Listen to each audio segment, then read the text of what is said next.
اللہ الرحمن الرحیم۔ ایک حدیث پاک میں حضور نبی اکرم صلی اللہ علیہ وسلم نے ارشاد فرمایا کہ اسلام کی کڑیاں ایک ایک کر کے توڑ دی جائیں گی۔ جب بھی کوئی ایک کڑی ٹوٹے گی تو لوگ اس کے بعد والی کڑی سے چمٹ جائیں گے، اور ان کڑیوں میں سے پہلی کڑی جو ٹوٹے گی وہ حکم ہوگا، اور آخری کڑی جو ٹوٹے گی وہ نماز ہوگی۔ اس حدیث پاک میں ایک تمثیل کے ذریعے امت کے زوال کی حالت بتائی گئی ہے کہ جب امت کے اندر زوال کا آغاز ہوتا ہے تو حکم کے خاتمے سے ہوتا ہے۔ حکم کا مطلب حکمت ہے۔ یہاں حکمت عام معنی میں نہیں بلکہ دینی معنی میں ہے، یعنی امت کے افراد میں حکمت دنیا تو باقی رہتی ہے لیکن حکمت دینی کا خاتمہ ہو جاتا ہے۔ نماز سے مراد نماز کی صرف صورت نہیں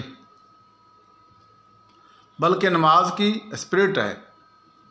زوال کے زمانے میں لوگ بظاہر نماز کا اہتمام تو کرتے ہیں لیکن عملاً وہ فارم کی نماز ہوتی ہے، نہ کہ اسپرٹ کی نماز۔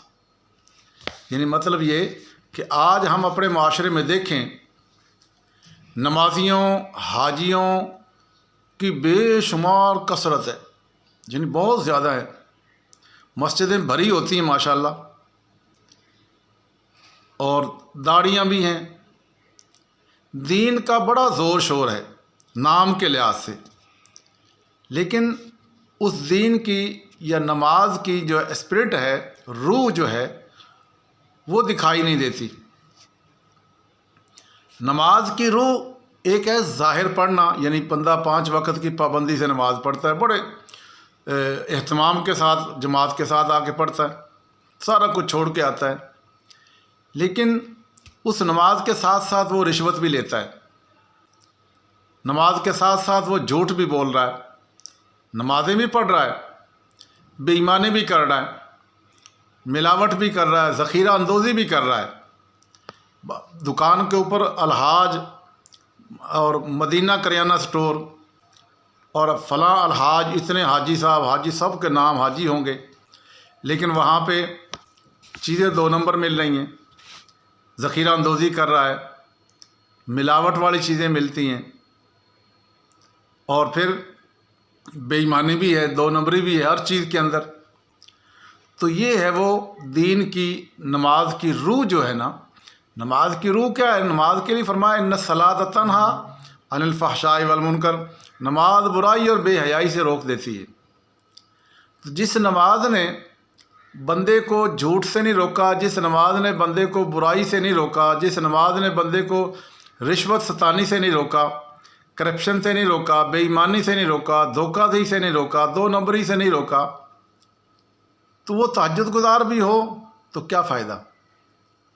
اس کو فرمایا کہ وہ سب سے pہلی کڑی جو ختم ہوگی نا، ٹوٹے گی دین کی، وہ دین کی روح نکل جائے گی لوگوں کے اندر سے، بس فارم رہ جائے گا۔ اس کی میں ایک چھوٹی سی مثال جو میرے ذہن میں آ رہی ہے، کل کیوں اگلے دن تھوڑے دن ہوئے، ایک بچہ اب نارمل ہے، یعنی ذہنی طور پہ تھوڑا کمزور ہے۔ میں نے اسے دیکھا کہ وہ مسجد میں آیا نماز پڑھنے کے لیے، اس نے اپنی جیکٹ بھی اتاری، کوٹ بھی اتارا، ٹوپی بھی اتار دی، چادر تھی وہ بھی اتاری، اور وہ سنبھال کے رکھ کے وضو کر کے آیا۔ وضو کرنے کے بعد جناب اب وہ کبھی اس کو اٹھا کے وہاں رکھ دیتا ہے، کبھی وہاں رکھ دیتا ہے، کبھی پیچھے رکھ لیتا ہے، کبھی آگے رکھ لیتا ہے، لیکن اس سردی میں ٹھٹر رہا ہے۔ تو اس کو دیکھ کے مجھے جو سبق ملا وہ یہ تھا کہ میں نے کہا کہ ہم نے بھی دین، نماز، قرآن اور روزہ، حج، عمرے دغا کی، یہ ایک وہ ہے ہمارے سارا چیزیں جس کو ہم اٹھائے پھر رہے ہیں کہ جناب میرے پاس بڑا داڑھی ہوگی، شلوار ٹخنوں سے اوپر ہوگی، چوگا ہو گیا، اور مسواک بھی یہاں لٹکا لی ہے، امامہ بھی میں نے باندھا ہوا ہے، یہ سارا کچھ ہے میرے پاس، لیکن جب میں جہاں جو مجھے مفاد ملتا ہے وہاں جھوٹ بول دیتا ہوں، رشوت دے کے اپنا کام کرا لیتا ہوں، میں رشوت لے لیتا ہوں، وہاں ماما بھی یہ سب کچھ ہے، تو نمازی بھی ہوں، تہجد گزار بھی ہوں، تسبیح بھی لے کے بیٹھا رہتا ہوں، ہر وقت تسبیح پڑھ رہا ہوتا ہوں۔ اسی طرح اور معاملات کے اندر جھوٹ بول لیتا ہوں، بے ایمانی کر لیتا ہوں، دھوکہ دہی کر دیتا ہوں۔ تو یہ نبی اکرم صلی اللہ علیہ وسلم جو اس حدیث میں فرما رہے ہیں نا کہ میری امت کی کڑیاں، دین کی کڑیاں جو ٹوٹیں گی ان میں سے پہلی کڑی حکم ہوگا، یعنی یہ حکم سے مراد وہ دین کی روح نکل جائے گی۔ اور ظاہر اب وہ کپڑے کس لیے تھے؟ جیکٹ، کوٹ اور چادر سردی سے بچانے کے لیے، لیکن میں اس کو سنبھالے پھرتا ہوں اور سردی میں ٹھٹر رہا ہوں۔ اسی طرح آج ہمارے معاشرے کے اندر ہر گھر کے اندر لڑائی، گالی گلوچ، بے ایمانی، دھوکہ، ان کو اس سے کوئی غرض نہیں کہ پیسہ کہاں سے آتا ہے، حرام آئے حلال آئے، دوسرے کا کھا کے، بیٹیوں کا حق کھا گئے، بھائیوں کا حق کھا گئے، رشوت لے لی، اور دیندار بڑے داڑیاں رکھی ہوئی ہیں، ہم بڑے ہوئے لوگوں کو دین بھی پھیلا رہے ہیں۔ تو یہ ہم نے دین تو اٹھایا ہوا ہے لیکن وہ دین ہمارے اندر نہیں ہے۔ جس دن ہمارے اندر آ گیا اس دن وہ دین مجھے جھوٹ سے روک دے گا، اس دن دین مجھے بے ایمانی سے روک دے گا۔ میں نے بھائیوں کا حق کھایا تو میرا دین کہے گا یہ واپس کر اپنے بھائیوں کو، بہنوں کا حق کھایا تو بہنوں کو دے، بیٹیوں کا حق کھایا تو بیٹیوں کو دے، جس کا بھی حق لیا وہ ان کو جا کے دو۔